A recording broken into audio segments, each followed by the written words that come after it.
Hello guys, welcome to सुनो UPSC answer. हम लोग देख रहे थे शक्ति दुबे जी की GS2 की कॉपी जो हमारी 2024 की AIR1 थी। हम इसकी पार्ट्स में सारे क्वेश्चंस कवर कर रहे थे और अभी तक हम 4 पार्ट कंप्लीट कर चुके हैं, जिसमें हमने क्वेश्चन नंबर 1 to 13 कवर किया है। और आज हम इसका 5th पार्ट देखने जा रहे हैं, जिसमें हम क्वेश्चन नंबर 14 to 17 को कंप्लीट करेंगे और इनको रीड करके समझेंगे कि इन्होंने कैसे कंप्लीट किया है। तो चलिए हम लोग शुरू करते हैं सीधा क्वेश्चन नंबर अपने 14 से।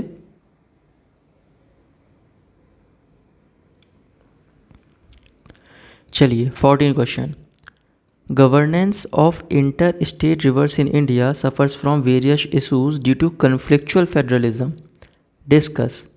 इंटर स्टेट रिवर ये अक्सर ही इश्यूज़ रहा है हमारे यहाँ, तो इसमें जो भी इश्यूज़ हैं वो कन्फ्लिक्चुअल फेडरलिज्म की वजह से क्या हैं उनको डिस्कस करना है। Also highlight the mechanism which can be utilize to resolve inter state river water dispute. ये रिजॉल्व कैसे होंगे डिस्प्यूट्स। चलिए शुरू करते हैं इसको। India consist of 25 major river basins which flows across the states. This river basin is a shared resource. 25 major river basins हैं, across states घूमते हैं और इसलिए ये शेयर्ड रिसोर्स हैं। Coordinate approach of states with significant involvement of centre is required for. इसलिए हमको coordinate approach चाहिए स्टेट की। क्यों? देखिए, preservation, equitable distribution, sustainable use of water resource. Water resource को प्रिजर्व करने के लिए और इक्विटेबल डिस्ट्रीब्यूशन हो बिटवीन द स्टेट्स और सस्टेनेबली यूज़ हो सके, इसके लिए हमको कोऑर्डिनेटेड अप्रोच की ज़रूरत है। ठीक है, चलिए और देखिए। 3 fundamental structural ambiguity of inter state water in India. Structural ambiguity हैं इंटर स्टेट वाटर डिस्प्यूट में, क्या है वो देखिए। Historico geographical, institutional ambiguity, federal jurisdictional. दो स्टेट हैं, स्टेट के बीच में डिस्प्यूट है, तो ये एक फेडरल जुरिस्डिक्शनल इशू है।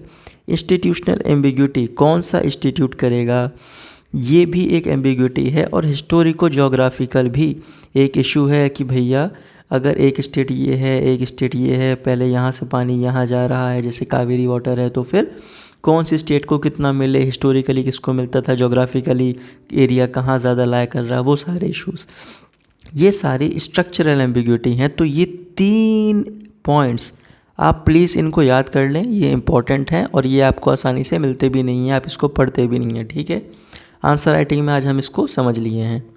आगे चलिए। Article 262 of the Indian constitution provides for resolution of inter state disputes. It consist of 2 provisions. क्या है आर्टिकल 262 में, जहाँ पर हमको क्या कह रहा है, रिजोल्यूशन की बात कर रहा है। देखिए, It empowers Parliament to restrict the jurisdiction of Supreme Court and any other courts in this matter. Parliament को एम्पावर करता है कि वो चाहे तो सुप्रीम कोर्ट के जुरिस्डिक्शन को रोक दे, और साथ ही empowers parliament to enact law for adjudication of disputes arising from use distribution of inter state river water. Law parliament ही बनाएगा about use distribution of inter state river water. ठीक, क्या है इसके बाद आगे, और using this power union government has enacted. क्योंकि यूनियन गवर्नमेंट के पास पावर है कि वो लॉ इनेक्ट कर सकती है, तो उसने लॉ इनेक्ट किया है।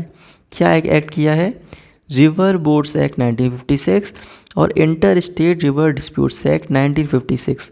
ये 2 एक्ट इनेक्ट किए हैं पार्लियामेंट ने। क्या कहता है ये वाला एक्ट हमारा, देखिए। This provides for establishment of ad hoc tribunals by the parliament for resolution of such disputes। ad hoc tribunals आएंगे जो एडजुडिकेट करेंगे इस डिस्प्यूट को, ना कि ये हमारे सुप्रीम कोर्ट्स। ठीक है, चलिए आगे। The award of tribunal is binding on the parties. In tribunal का जो फैसला होगा वो बाइंडिंग होगा, और award can not be challenged in any court, और ये अवार्ड किसी भी कोर्ट में चैलेंज भी नहीं होंगे। ठीक, फिर ये हो गया बात हमारी ट्रिब्यूनल की और ट्रिब्यूनल्स की पावर्स की। अब क्या है, रिजोल्यूशन ऑफ डिस्प्यूट जो है, it is a layered process. कैसा प्रोसेस है, लेयर्ड, यानी कि स्टेप बाय स्टेप। क्या है देखिए, स्टेट्स सबसे पहले वो अप्रोच करेंगी विद कंप्लेंट, किसको, यूनियन के पास। यूनियन के पास जाएंगी, अप्रोच करेंगी कंप्लेंट लेके, और फिर यूनियन क्या करेगा, उसे मीडिएट करने की कोशिश करेगा। और यही हमने यहाँ पर पढ़ा है कि to enact law for adjudication of dispute. तो सबसे पहले तो यूनियन ही यूज़ को एडजुडिकेट करने की कोशिश करता है। अगर यूनियन फेल हो जाता है, फिर जो हमने एडहॉक ट्रिब्यूनल की अभी बात की, जो एडहॉक ट्रिब्यूनल बने हैं, फिर वो आएंगे और इस डिस्प्यूट को रिजॉल्व करेंगे within 3 years, in exceptional cases extendable by 2 years। इतने टाइम पीरियड में ये ट्रिब्यूनल एक डिस्प्यूट को रिजॉल्व करेगा। और क्या है, ये याद रखना, ये जो अवार्ड आएगा फाइनल, इनका जो डिसीजन आएगा वो बाइंडिंग होगा और किसी भी कोर्ट में चैलेंज भी नहीं हो सकता है। ठीक है, चलिए आगे।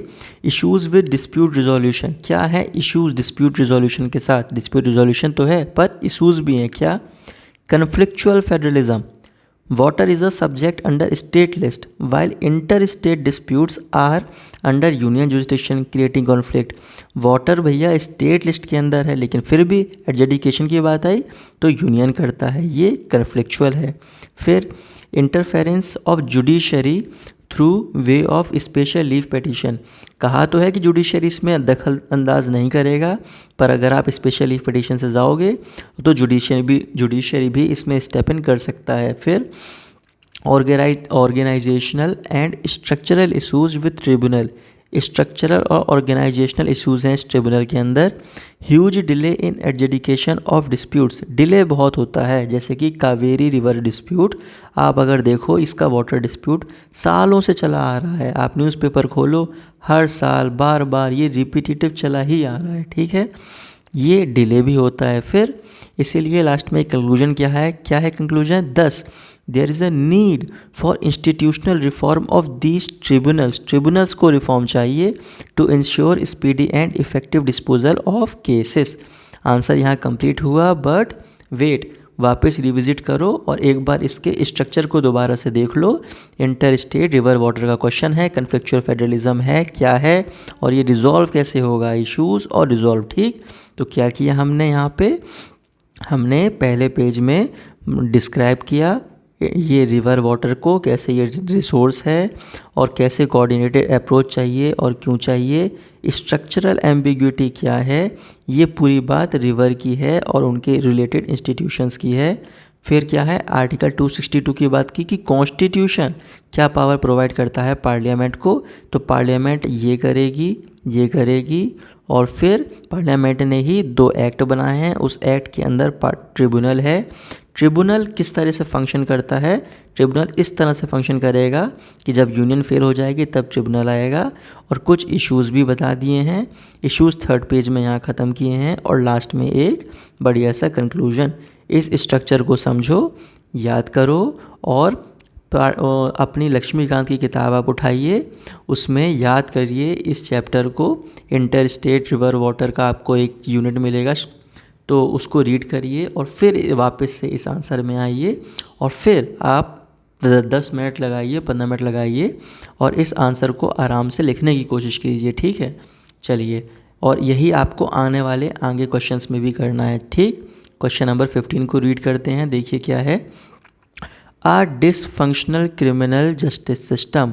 क्रिमिनल जस्टिस सिस्टम डिसफंक्शनल है। ठीक, absence of well considered legislation क्योंकि एब्सेंस है, कंसिडर्ड वेल नहीं है। ठीक, नीड फॉर डोमेन एक्सपर्टीज। ठीक, are being seen as the new challenges for the Indian judiciary के पास चैलेंजेस हैं। क्या? क्रिमिनल जस्टिस सिस्टम डिसफंक्शनल है, लेजिस्लेशन ठीक नहीं है और हमें अभी एक्सपर्टीज़ की ज़रूरत है। क्या है ये क्रिमिनल जस्टिस सिस्टम? यहीं से इंट्रो है और आप यहाँ से समझेंगे इसको।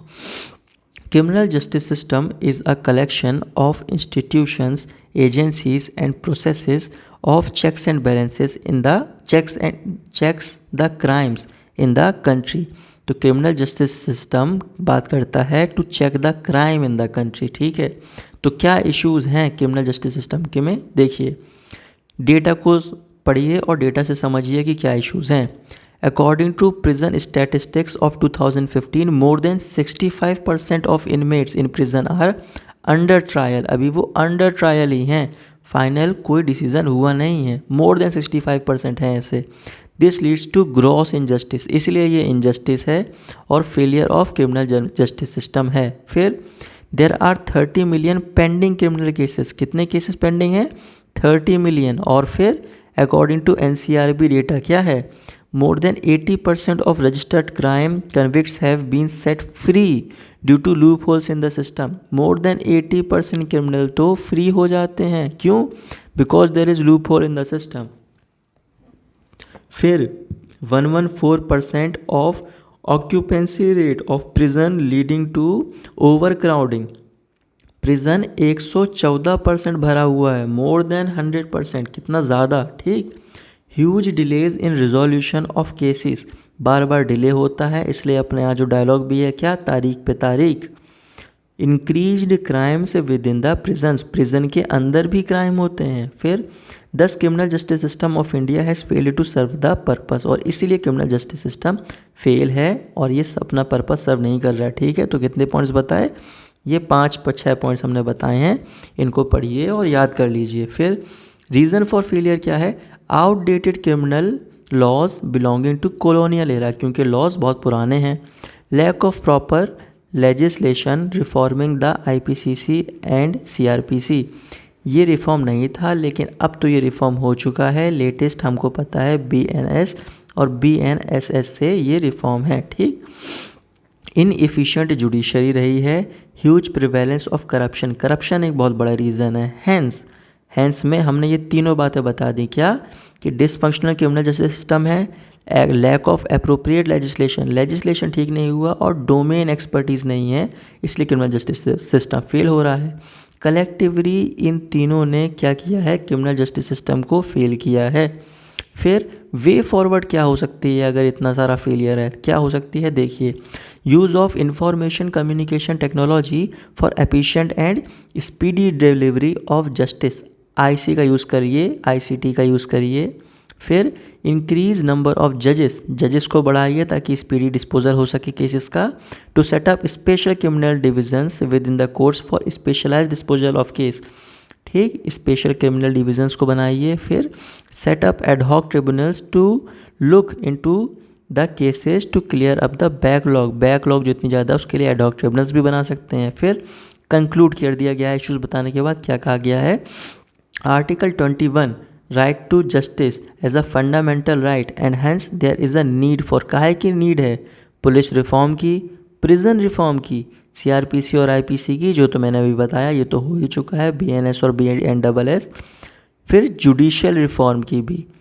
No more violation of human rights due to lack of proper system, human violation भी ना हो, ह्यूमन राइट वायलेशन भी ना हो, ठीक है। तो हमने इस पूरे क्वेश्चन को समझा। चलिए फटाफट वापस से विजिट करते हैं, इसके स्ट्रक्चर को एक बार देख लेते हैं क्या है। यहाँ पर हमने बताया क्रिमिनल जस्टिस सिस्टम के बारे में, और फिर यहाँ से हम शुरू हो गए अपना प्रिजन का स्टैटिक्स दिया ताकि इश्यूज़ पता चलें। पहले पेज में इश्यूज़ और अगले पेज में आधे में इश्यूज़ तो हैं, तो रीज़न क्या है उसके लिए हमने पूरा दूसरे पेज में रीज़न लिखे, और तीसरे पेज में हमने वे फॉरवर्ड लिखा, और तीसरे पेज में ही लास्ट में हमने कंक्लूजन लिखा, ठीक। ये था हमारा स्ट्रक्चर। चलिए अगला क्वेश्चन देखते हैं। To what extent has anti defection law been able to address the issue of political instability in India? Anti defection law address कर पाया है, किस इशू को एड्रेस कर पाया है? पॉलिटिकल इंस्टेबिलिटी को। इसको डिस्कस करना है। तो क्या पॉलिटिकल इंस्टेबिलिटी है, कैसे एंटी डिफेक्शन लॉ ने पॉलिटिकल इंस्टेबिलिटी को दूर किया है, चलिए समझते हैं। Anti-defection law has been added to the Indian Constitution through 52nd Amendment Act 1985 to address the evil of political defection in the country। क्या political instability की बात कर रहे हैं? पॉलिटिकल डिफेक्शन की बात कर रहे हैं यहाँ पे। एंटी डिफेक्शन लॉ जो कि 52nd अमेंडमेंट एक्ट के थ्रू आया था, उसने पॉलिटिकल डिफेक्शन कर्ब किया है।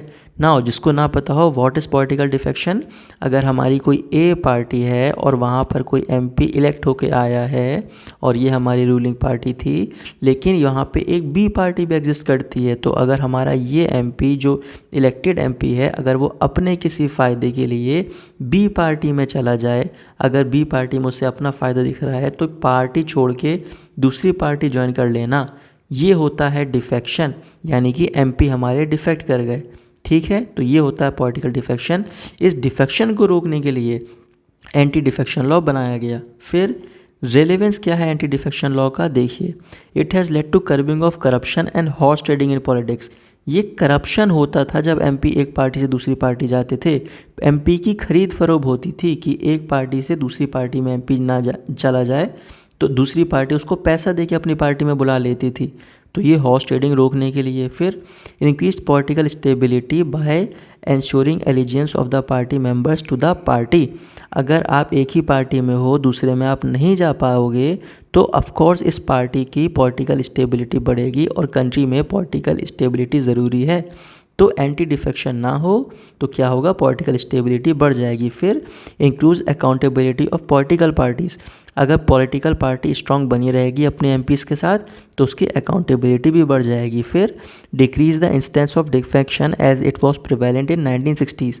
1960 में बहुत ज़्यादा डिफेक्शन था, अब वो डिक्रीज़ हो रहा है, ये है एंटी डिफेक्शन लॉ की वजह से। फिर डिस्पाइट इट्स रिलेवेंस, ये तो थे इसके relevance, anti defection has its own set of shortcoming. Shortcoming भी है एंटी डिफेक्शन में। क्या है, interference with parliamentary privileges of the member, against right to dissent, against freedom of speech and expression.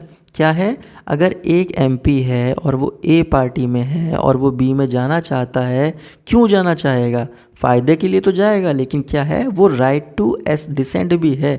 मान लीजिए इस party ने कोई लॉ लाया और हमें वो पसंद नहीं है, इन एमपी को नहीं है पसंद, तो वो अपना डिसेंट कैसे जाहिर करेंगे, यही कह के कि हमें आपकी पार्टी पसंद नहीं है, हम तो जा रहे हैं।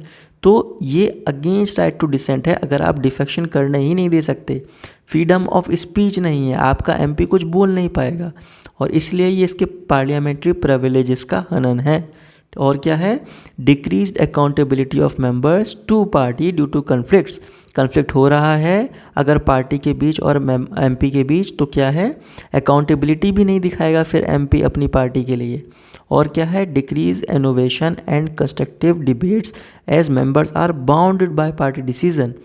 अगर पार्टी डिसीज़न से एमपी खुश नहीं है तो पहले तो वो बोल सकता है कि मैं भैया नाराज़ हूँ, डिफेक्ट भी करेगा, लेकिन बोल दिया तो आप डिफेक्ट करोगे ही नहीं। तो फिर यहाँ पर पार्टी जो है हमारी ए पार्टी, वो अपने आप में बहुत ही स्ट्रांग मानेगी खुद को और सोचेगी कि हमारे एमपी तो हमारे ही हैं, तो कुछ भी उल्टा सीधा लॉ बना देगी, एमपी कुछ बोल ही नहीं पाएंगे। इसलिए है कि decrease innovation and decrease debates, फिर डिबेट्स की क्वालिटी गिर जाएगी। आप पार्टी से डिसेंट अपना कैसे जाहिर करेंगे, आप एमपी हैं, आप जाहिर ही नहीं कर सकते।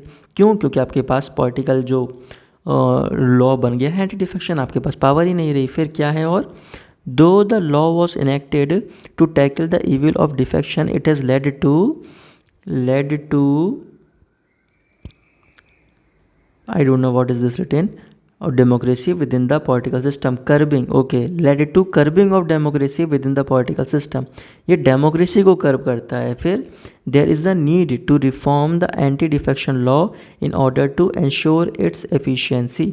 इसकी efficiency को improve करने के लिए क्या करना है, हमको लॉ को और ज़्यादा रिफॉर्म करना है। ठीक है, चलिए आगे और बढ़ते हैं। फिर अगला क्वेश्चन नंबर 17।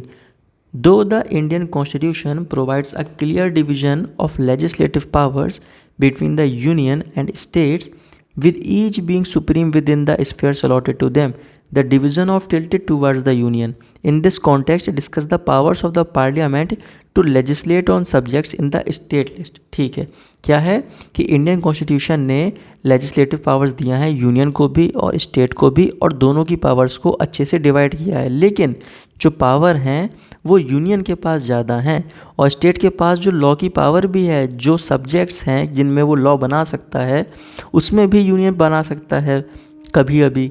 किन कंडीशंस में यूनियन स्टेट सब्जेक्ट में लॉ बना सकता है, और ऑलरेडी वो पावरफुल भी कैसे है, दिस इज़ द क्वेश्चन। ठीक है, तो चलिए इसको एड्रेस करते हैं। Constitution of India under 7th schedule, that is article 249, provides for division of legislative power between the center and states। Constitution ने कौन से शेड्यूल में कहा है, 7th शेड्यूल में कहा है कि सेंटर और स्टेट के बीच पावर बटी हुई हैं। 3 लिस्ट हैं टोटल, कौन कौन सी, यूनियन जिसमें है 100 आइटम्स, स्टेट जिसमें 61 आइटम्स और कंकरेंट लिस्ट जिसमें है 52 आइटम्स। ठीक, ये जो हमारी लिस्ट है और ये जो 7th शेड्यूल में है, ये डिवीज़न है, ये कहाँ से आया है? Borrowed from government of India act 1935 से लिया गया है। फिर the residuary power and federal supremacy lies with the centre. अगर कोई आइटम है जो बच गया है यानी कि हमारा रेसिडुअरी पावर, तो वो भी यूनियन के पास ही है। ठीक, फिर this division of power is followed in normal condition. During extraordinary condition situation, parliament is empowered to legislate on items in state list. ठीक है, नॉर्मल कंडीशन में ये लिस्ट वाली चीज़ काम करती है, but during extra ordinary conditions parliament जो है वो एम्पावर है कि वो स्टेट लिस्ट पे भी रूल बना सकती है। कौन सी हैं वो कंडीशंस, क्या सिचुएशंस हैं? देखिए, सच इंस्टेंसेस आर आर्टिकल 249, कब? when Rajya Sabha passes a resolution with 2/3 majority stating it to be in the national interest, the resolution needs to be renewed every 6 months. जब राज्यसभा कहे कि नेशनल इंटरेस्ट में है और इसीलिए रिजोल्यूशन पास करे, तो हमारा सेंटर स्टेट के सब्जेक्ट में भी लॉ बना सकता है। Article 250, during national emergency parliament becomes empowered to make laws on items on state list. अगर नेशनल इमरजेंसी लगी है तब भी हमारा सेंटर स्टेट लॉ में बना सकता है। और फिर आर्टिकल 252, व्हेन 2 और more states pass a resolution requesting parliament to make law on item in state subject. अगर 2 या 2 से ज़्यादा स्टेट एक रिजोल्यूशन पास करके रिक्वेस्ट करें पार्लियामेंट को कि आप हमारे सब्जेक्ट में भी बनाइए लॉ, तो भी पार्लियामेंट लॉ बना सकता है। और क्या लिखा है? This is a case of abdication of power as now state can not make laws, repeal और amend the act on this issue any more. अगर ऐसा किया स्टेट ने कि रिजोल्यूशन पास करके सेंटर से कहा है कि आप लॉ बनाइए, तो फ्यूचर में भी स्टेट के पास कोई पावर नहीं है कि ऐसे लॉ में कुछ भी एक्शन ले सके। फिर सेंटर ही फ्यूचर में भी उसको या तो रिपील करेगा या अमेंड करेगा या कुछ भी करेगा। ठीक है, आगे 253, अगर कोई इंटरनेशनल एग्रीमेंट है तो भी सेंटर रूल बनाएगा। 256, प्रेसिडेंट रूल है तो भी सेंटर रूल बनाएगा। Apart from this other provision ensuring parliamentary supremacy, law बनाने से हट के पार्लियामेंट्री सुप्रीमेसी और कौन कौन से तरीके से दिख सकती है? देखिए, governor can reserve certain bill for presidential consideration. जब स्टेट कोई बिल पा देती है गवर्नर को कि आप इसको अप्रूव करिए, तो वो प्रेसिडेंट के लिए उसको रिजर्व कर सकता है। तो यहाँ से भी सेंटर की पावर दिखती है। फिर बिल और certain issues can be introduced in state legislature with president's approval. President की अप्रूवल की ज़रूरत पड़ती है। Governor can reserve bill on financial matter for presidential approval during financial emergency. ये तीनों चीज़ें हैं जो स्टेट को वीक बनाती हैं। फिर Sarkaria commission in this regard has held, क्या कंक्लूजन कहा गया है? Sarkaria commission in this regard has held that parliamentary supremacy ensures unity and integrity of the country and keeps a check on absurdity. हाँ, अभी तक हमने जाना कि यूनियन ज़्यादा पावरफुल है, पर सरकारिया कमीशन ने कहा है कि यूनियन को पावरफुल रहना चाहिए ताकि unity and integrity of the country वो बनी रहे और एक चेक लगा रहे किसी भी एब्सर्डिटी के खिलाफ। ठीक है, तो हमने इस क्वेश्चन को भी देखा और इस क्वेश्चन को पढ़ा। अब हमने सारे क्वेश्चंस आज के कर लिए हैं, आप दोबारा से देखिए। और सबसे ज़्यादा इम्पॉर्टेंट जो मैं आपसे हर बार कहता हूँ, आप प्लीज़ स्ट्रक्चर पे ध्यान दीजिए और देखिए कितने पॉइंट्स को किस तरह से मेंशन किया हुआ है।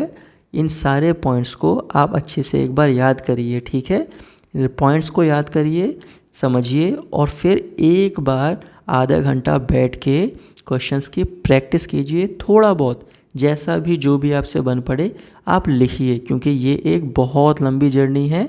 अगर आप प्रिपेयर कर रहे हैं, आप साल भर यूं ही मेरे साथ बने रहिए, क्वेश्चंस को सुनते रहिए और एक साल में धीरे धीरे प्रैक्टिस करते करते आप 0 से लेवल 10 तक आ जाएंगे, जहाँ पर आप एक अच्छा आंसर लिख पाएंगे।